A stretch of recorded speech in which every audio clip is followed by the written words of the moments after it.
मुसलमानों की बात, मुसलमानों की स्थिति तब सुधरेगी जब आप राजनीति में भागीदार बनिएगा। नहीं, आपके सवाल का जवाब है। हमने कैमरे पर कहा है, आपको भी कह रहे, मुसलमानों की ये दुर्दशा इसलिए है कि आपको लालू जी ने ठग लिया, कांग्रेस ने ठग लिया, हम ठग लेंगे, इस सब बात का कोई महत्व नहीं है। आपकी दुर्दशा इसलिए है कि आपके कौम में जो पैगंबर साहब ने आपकी कौम में जो सामाजिक राजनीतिक जीवन के नजरिए से बुनियादी बातें बताई गई मुसलमानों के लिए, मुसलमानों ने उन बातों का भी पालन नहीं किया।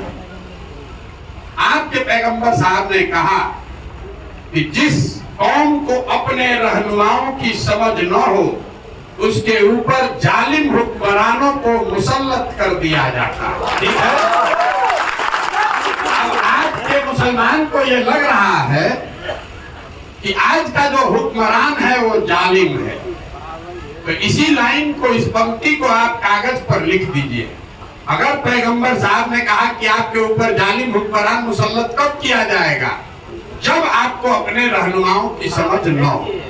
तो बिहार में पिछले 30-40 साल में मुसलमानों को अपने रहनुमाओं की समझ ही नहीं।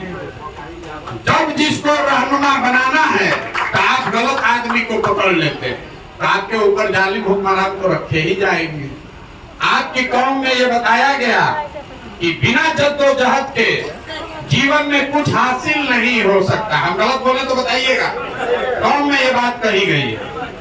आज का मुसलमान जद्दोजहद नहीं करना चाहता है, वो 5 बरस बैठ के समीकरण बनाता है अपने दिमाग में, कौन भाजपा को हराएगा, कौन भाजपा को हराएगा, कौन ममता हराएगी, कि राहुल हराएंगे, कि प्रशांत किशोर हराएंगे, कि तेजस्वी हराएंगे।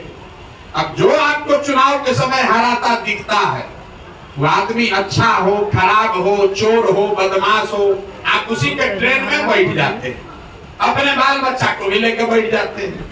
अब फिर आगे जाके एक्सीडेंट होता है, कहते हैं भैया बड़ा ठग आ गए।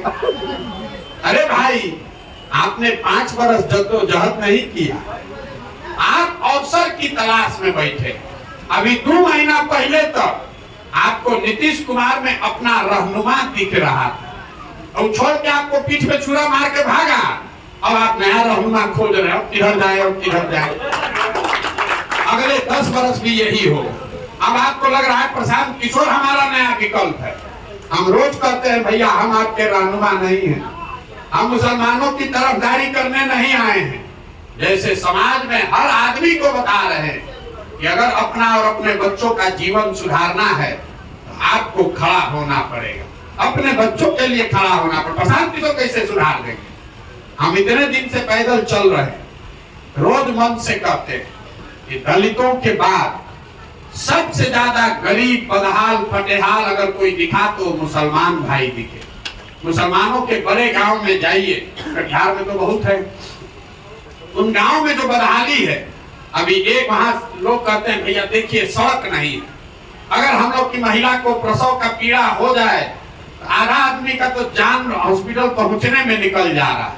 लोग कह रहा है नाली गली नहीं है, पढ़ाई नहीं है, स्कूल अस्पताल नहीं है। अभी 1 महीना पहले तक सड़क का मंत्री कौन था? तेजस्वी यादव। नाली गली का मंत्री कौन है? ग्रामीण कार्य मंत्री तेजस्वी यादव। अस्पताल का मंत्री कौन? तेजस्वी यादव। पढ़ाई का मंत्री कौन? चंद्रशेखर यादव, भी तेजस्वी यादव। और जितने मुसलमान रोज ये भोग रहे हैं, कल वोट होगा तो कौन मुसलमान है जो आरजेडी को वोट नहीं देगा? वो बताओ। तो देगा तो कैसे सुधरेगा? ये भी बता दो, ये बता दो कैसे सुधरेगा। हमने आपको प्रेस वार्ता में बताया कि बिहार की बदहाली का कारण है यहाँ की बंधुआ मजदूरी।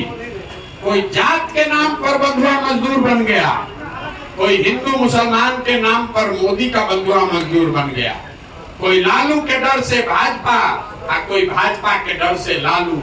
यहाँ अपने बच्चों के लिए कोई वोटे नहीं कर रहा है तो आपका स्थिति सुधरेगा? सब खड़ा होकर भाषण कर रहा है। अरे आपकी माता बहन को जब प्रसव का पीड़ा होता है और रोड खराब आपको दिखता है तो जो रोड का मंत्री है उसको आपको पूछना ना चाहिए। लेकिन सबसे बढ़कर जाकर आप उसको वोट दीजिएगा, तो भी जान रहा है कि हम सड़क बनवाए चाहे नहीं, मुसलमान जाएगा कहाँ, इसको तो वोट देना ही है। मोदी जी को भी लगता है कि कहाँ जाएगा सब, लालू जी के डर से सब हमको देवे करेगा, फैक्ट्री लगे चाहे न लगे। आप जरा बताइए, जितने यहाँ मोदी जी के भक्त लोग हैं, हम रोज मन से ही बात करते हैं। 10 वर्ष से मोदी जी प्रधानमंत्री, 10 वर्ष में मोदी जी ने बिहार के लिए कुछ किया कि नहीं किया, इस बात को छोड़ दीजिए, बहस में मत पड़िए।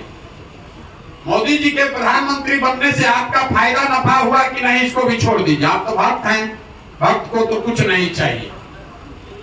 10 वर्ष में मोदी जी ने बिहार के विकास के लिए अगर एक बैठक किया है, काम नहीं, एक बैठक किया है, इसका हमको प्रमाण समाचार पत्र में खबर दिखा दीजिए। हम कल से सब वापस लेकर मोदी जी का फिर से नारा लिखेंगे, फिर से उनका झंडा लेकर घूमेंगे। जिस नेता ने 10 वर्ष में आपके राज्य के लिए, आपके बच्चों के लिए एक बैठक नहीं किया, अभी चुनाव होगा, जिस दुलार चंद गोस्वामी को आप लोग गरिया रहे हैं, सब आदमी जाकर कहेगा मोदी जी को प्रधानमंत्री बनाना, छोड़ो ना दुलार चंद को कौन देख रहा है, मोदी जी को देना, जाके फिर बटन दबाइएगा। फिर प्रशांत किशोर पदयात्रा में आएंगे, कहेगा भैया सांसद हमारा बड़ा निकम्मा, तो भैया निकम्मा है तो वोट तमिलनाडु का आदमी दिया है 5 लाख। जब तक आप देखिए, नेता जो है वो आपके आंदोलन से नहीं डरता है, नेता आपके गरियाने से नहीं डरता है, नेता एक ही चीज से डरता है, वोट से। घर में बैठा के 4 जूता मार दीजिए, बाहर निकल के वोट दे दीजिए, खुश है, ये नेता समझ लीजिए। घर अंदर कमरा में बैठा के आदमी कहता है गाँव में आए थे घेर लिए, आप समझ रहे बड़ा वीर है। नेता कहता है चलो हमको गांव में घेर लिए, वोटवा तो दिया ना भाई, अब भेटाने वाले हैं 5 साल लोग को। अगर नेता को